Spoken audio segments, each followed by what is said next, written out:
Hello everyone. Today we will discuss the most interesting topic which is blood moon. जो कि अभी हमने एक दो दिन पहले देखा था ना, उससे बोलते हैं कि अरे सूर्य ग्रहण वो रेड क्यों हुआ उस दिन, मतलब उस दिन रेड होने का उसके पीछे क्या रीज़न है, वो आज हम उसे देखेंगे कि ब्लड मून क्या होता है. ठीक है. This is the result of a physical effect called Rayleigh scattering.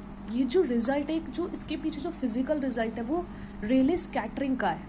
और जो ये रेले स्कैटरिंग है ना, ये डिस्कवर्ड जो है, ये किसने की थी? डिस्कवर करी थी लॉर्ड रेले ने 19th सेंचुरी में, इसलिए इसका नाम रेले स्कैटरिंग रखा गया है. First we understood about the Rayleigh scattering, then we understood why moon turns red. Okay, now first we understood what is total lunar eclipse. ठीक है. टोटल लूनर एक्लिप्स देखो तो ये तब होता है जैसे कि सन है, अर्थ है और हमारा मून है, वो तीनों एक ही डायरेक्शन में, ठीक है, एक ही लाइन में. उसके बाद जो यहाँ पे जो है मून है, मून की जो ये जहाँ पे जिस लाइन में मून है, ठीक है, वो हमारा उम्ब्रा होता है. जहाँ पे ये जो इसकी परछाई है इस तरफ वाली, ये उम्ब्रा है जिस लाइन में मून है. और जो आउटसाइड वाली है उसे हम पेनुम्ब्रा बोलते हैं. ठीक है. जब when moon enter in umbra then it became total lunar eclipse. जब हमारा मून उम्ब्रा के उसमें एंटर कर जाता है वो हमारा टोटल लूनर एक्लिप्स होता है. ठीक है. Now we understand what is Rayleigh scattering. ठीक है. ओके. एक जो हमारा जो है एक ग्लास प्रिज्म है, ठीक है, ग्लास प्रिज्म. इसमें क्या है, जो सनलाइट है वो सनलाइट जो है ऑब्वियसली वाइट कलर की होती है, पर तब वो उसमें एंटर करती है तो फिर वो उसके अंदर 7 कलर्स में डिवाइड, मतलब 7 कलर्स में स्कैटर फैल जाती है 7 कलर्स में. ठीक है. और आप ये पूछोगे अब ये एटमॉस्फेयर में कहाँ पे ये प्रिज्म है ना, तो देखो जो वो जब हमारी सनलाइट जो होती है, वो जो हमारा अर्थ का एटमॉस्फेयर, जब सनलाइट एटमॉस्फेयर में जाती है तो उसके बाद वो 7 कलर्स में फैल जाती है, इन 7 कलर्स में. ठीक है. अब आप ये कहोगे कि भाई ये हम जो हमारा स्काई है वो हमें ब्लू क्यों दिखाई देता है, इसके भी पीछे एक रीज़न है. चलो उसके डिस्कस करते हैं उसके पीछे क्या रीज़न है. ठीक है. सबसे पहले 2 चीज़ का ध्यान रखना, एक होती है वेवलेंथ और एक होती है स्कैटरिंग.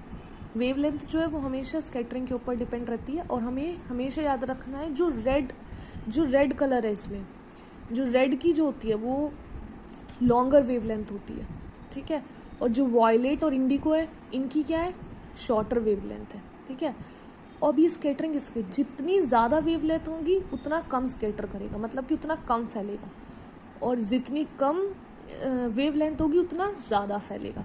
तो इसी वजह से जो वॉयलेट है, इंडिको है, ये ब्लू, इनकी सबसे कम होती है. और जो ये रेड, ऑरेंज, येलो है, इनकी ज़्यादा होती है वेवलेंथ. इसी की वजह से जैसे हमने ट्रैफिक लाइट में देखते हैं ना कि रेड लाइट, ऑरेंज और येलो, ये ग्रीन, ये क्यों, मतलब ये सबसे ऊपर की तरफ रखी गई है, क्यों इनका, क्योंकि ये जो है ये कम स्कैटर करती है. ठीक है.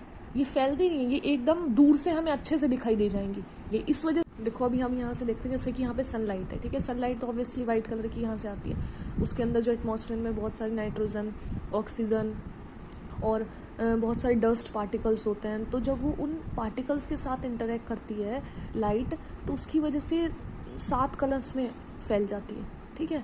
जब ये 7 कलर में फैल जाती है तो उसमें क्या होता है कि जो ये होता है हमारा क्या नाम है, इंडिको, वॉयलेट और ब्लू कलर जो होता है, ये ना, ये जितना, मतलब ये एकदम सबसे ज़्यादा फैलता है.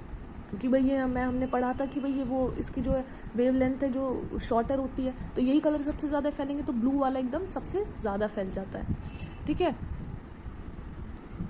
और ब्लू वाला अब ये देख लो कि जैसे सुबह में और शाम के टाइम जब सूरज निकलता है और जब सूरज के जाने का टाइम होता है, तो उस टाइम पे हमें स्काई जो है मतलब थोड़ा रेडिश कलर का दिखाई देता है. वो इसलिए दिखाई देता है क्योंकि सुबह और शाम के टाइम में जो सूरज होता है वो हमारे अर्थ से जो है काफ़ी दूर होता है. ठीक है. और जितनी दूर होगा, अब जैसे ही लाइट पड़ेंगी तो जो ब्लू लाइट है वो जितनी आएगी तो वो जितनी फैलेगी उतनी वो लाइट होती चली जाती है, वो दूर होती है. तो उसकी वजह से हमें सुबह शाम में जो है रेड कलर दिखाई देता है. पर जो मिड टाइम होता है, मिड टाइम में क्या होता है, जो सन होता है वो एकदम अर्थ के पास में होता है. ठीक है. तो उस टाइम पे क्या हुआ है, अगर उस टाइम पे हमें अगर वो फैल भी रही है लाइट, वो अच्छी तरह से फैल जाती है और उसमें हमें रेड कलर नहीं दिखाई देगा क्योंकि वो पास में वो होती है. ठीक है. अब समझ आया ना कि क्यों हमें मतलब ब्लू कलर इसमें स्काई में दिखाई देता। अब आप ये भी बोल सकते हैं कि भाई वॉयलेट क्यों नहीं दिखाई देता, या फिर इंडिगो, ये इनका तो सबसे कम वो है, इनकी तो शॉर्टर वेवलेंथ है। पर ये चीज़ हमें ध्यान रखनी है, जो आई जो होती है हमारी वो ज़्यादा सेंसिटिव होती है ब्लू कलर के उसमें, ठीक है। तो इस वजह से हमें ये वाला ब्लू कलर, और ये ज़्यादा सेक्रेट कलर, इसी वजह से हमें ब्लू कलर, यही वाला जो कलर दिखाई देता है, ठीक है। अब अच्छे से समझ आ गया ना आपको ये सब रे स्कैटरिंग वाला अच्छे से, ठीक है। ओके, चलो अब हम नेक्स्ट उस पर चलते हैं। अब चलो अब देखते हैं कि हमें मतलब क्यों हमें ये जो रेड मून है, मतलब कि ब्लड मून हमें इतना मतलब क्यों रेड है इतना दिखाई दिया। सेम वही देखो कि जैसे सन है, अब जो सन की जो लाइट है वो अर्थ ने क्या है, ब्लॉक कर दी, ठीक है। अब हमने पढ़ा था कि इसमें जो वो लाइट जो आती है वो ब्लॉक कर दी, और फिर जो है अब वो फैलेगी चारों तरफ। अब सन मतलब अभी मून की तरफ तक जाने के लिए मतलब सन तो बहुत दूर है ना उससे। अब जितनी दूर होगा तो लाइट, जितनी उसकी जो ब्लू लाइट है वो जितनी ज़्यादा फैलेगी, हमने पढ़ा उतना ही ज़्यादा उसकी जो है वो कम होती जाएगी, उसकी ब्राइटनेस है ना, उसकी कम होती जाएगी। अब जो है ब्लू लाइट, और ब्लू लाइट को टाइम भी लगेगा यहाँ पे आने में धीरे धीरे, और वो फैलेगी तो वो बहुत ज़्यादा इस मून तक आते आते वो बहुत लाइट हो जाती है। और जिसकी वजह से जो रेड वाली लाइट है वो एकदम स्ट्रेट, वो स्ट्रेट जाती है, और वो डायरेक्ट हमारे मून पे दिखाई देती है। इस वजह से उस दिन हमें जो है मून जो है हमें रेड कलर का दिखाई दिया था। ओके, ठीक है, समझ गए ना अच्छे से, understand. Okay, thank you so much.